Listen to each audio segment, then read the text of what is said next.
තුළ මේ වනතෙක් කොටස් වෙළඳපොළ ක්‍රියාකාරීත්වය මොන අයුරින්ද සිදුවෙත් ඇත්තේ යන්න ඔබේ අවධානයට යොමු කරන්නටයි මේ සූදානම. මෙරට කොටස් වෙළඳපොළ ඉතිහාසයේ දිනක් තුළ වාර්තා වූ ඉහළම ඒකක අගය සටහන් කිරීමට සමස්ත මිල දර්ශකය සමත් වේ.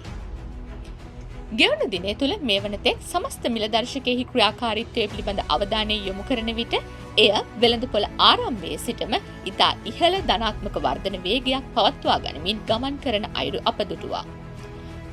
මේ වන විට එය ඒකක 140.2.7ක ධනාත්මක වර්ධනයක් පෙන්නුම් කරනු ලබන අතර ප්‍රතිශතාත්මකව 0.78%කි.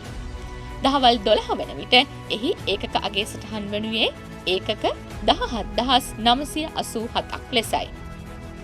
S&P SL 20 මිල දර්ශකයෙහි ක්‍රියාකාරීත්වය පිළිබඳ අවධානය යොමු කරන විට එයද ආරම්භයේ සිටම ඉහළ ධනාත්මක වර්ධනයක් පවත්වා ගනිමින් ගමන් කෙරූ අතර මේ වන විට ඒකක 49.18ක ධනාත්මක වර්ධනයක් පෙන්නුම් කරයි.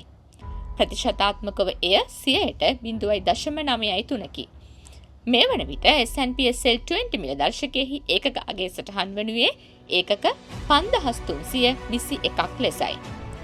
වෙළඳපොළ පිරිවැටුම සටහන් වනුයේ රුපියල් බිලියන 3.1 ලෙසයි. දහවල් 12 වන විට ප්‍රතිශතාත්මකව ඉහළ මිල වර්ධනයක් වාර්තා කළ සමාගම් අතර අබාන්ස් ෆයිනෑන්ස් PLC ඉදිරියෙන් සිටින අතර ඉන්පසු පිළිවෙලින් සිංහ hospitals PLC, Vallibel finance PLC, බුකිත් දරා PLC සහ සර්වෝදය ඩිවලොප්මන්ට් ෆයිනෑන්ස් PLC යන සමාගම් ඉදිරියෙන් සිටිනු ලබයි. එමෙන්ම ප්‍රතිශතාත්මකව මිල ගණන් පහළ ගිය සමාගම් අතර ටෙස් ඇග්‍රෝ PLC ඉදිරියෙන් සිටින අතර ඉන්පසු පිළිවෙලින් UB finance PLC, CW Mackey PLC, Radiant Gems International PLC සහ ඔනාලි හෝල්ඩින්ස් PLC යන සමාගම් ඉදිරියෙන් සිටිනු ලබයි.